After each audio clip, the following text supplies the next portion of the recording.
ఆయన వ్యక్తిత్వం ఉంది. ఆయన మేరు పర్వతం అంత అయితే ఇదొక మరగుజ్జు జాతి వీళ్ళంతా కూడా ఇప్పుడున్న తెలుగుదేశం అంతా. మీకు ఒక ఇన్ఫర్మేషన్ తెలిసిందా?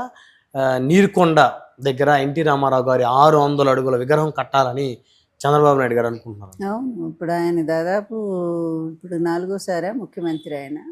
4వ సారి. మరి 40 ఏళ్ల రాజకీయ జీవితం అయింది.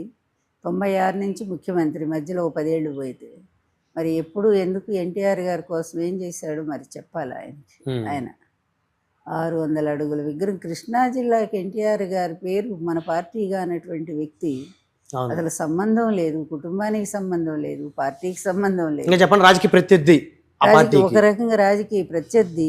అవును, కాంగ్రెస్ పార్టీ నుంచి. అవును, వాళ్ళ నాన్న కాంగ్రెస్ పార్టీయే కదా. అవును, ఆయన వేరే పార్టీ పెట్టుకున్నారు. అయినా అసలు సంబంధం లేనటువంటి అబ్బాయి, ఆ అబ్బాయి జిల్లాకు పేరు పెడితే మీరు ఎంత ఏడ్చారు ఆ రోజు. నానా హంగామా చేశారు, గొడవ చేశారు. మీ టైంలో ఎందుకు చేయలే? క్రెడిట్ ఆయన ఖాతాలో వెళ్తుంది. మీ టైంలో ఎందుకు చేయలే అసలు? ఆలోచన. ఎన్టీఆర్ అంటే చంద్రబాబుకి ఏనాడు ఇష్టం లేదు.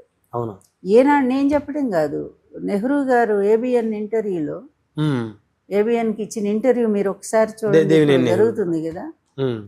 ఎంత భయంకరంగా తిట్టాడో ఎన్టీఆర్ గారిని, చంద్రబాబుని ఆయనే స్వయంగా చెప్పాడు కదా.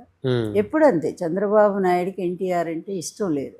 అందుకనే అంత నిర్దయగా చెప్పాలంటే, అంత వయసులో 74 ఏళ్ల వయసులో చెప్పులేయించి కనీసం పశ్చాత్తాపం ఎప్పుడన్నా ప్రకటించాడా? పోనీ చెప్పండి. ఎవరో వేశారు అనుకుందాం, ఆయన అనుచరులు, ఆయన ఎమ్మెల్యేలు, ఆయన సపోర్ట్ చేసే ఎమ్మెల్యేలు ఎన్టీఆర్ మీద వేశారు అనుకుందాం. మరి నువ్వు ఒక్కసారైనా పశ్చాత్తాపం, అయ్యో అలా ఎలా జరిగింది, మా మామగారి మీద వేస్తారా అని చెప్పి అతను ఖండన చెయ్యాలి కదా. చెయ్యాలి. అవును కదా. అంటే నువ్వేయించినట్టేగా.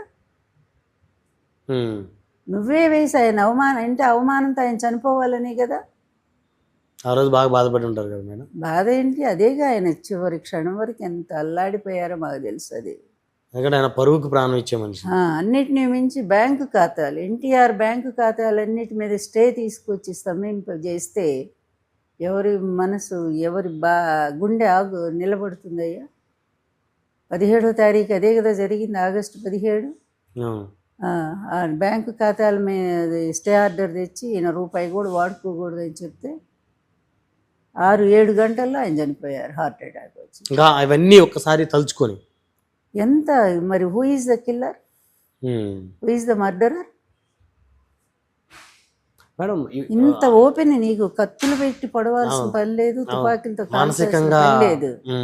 మానసికంగా అందులో పౌరుషం ఉన్నటువంటి వ్యక్తి ఎన్టీఆర్. ఒక రారాజులో బ్రతికిన వ్యక్తి, సినీ రంగంలో కానీ రాజకీయ రంగంలో కానీ అందరూ ఆయన ఫాలో అయ్యారు తప్ప ఆయన ఎవరిని ఫాలో అవ్వాలి.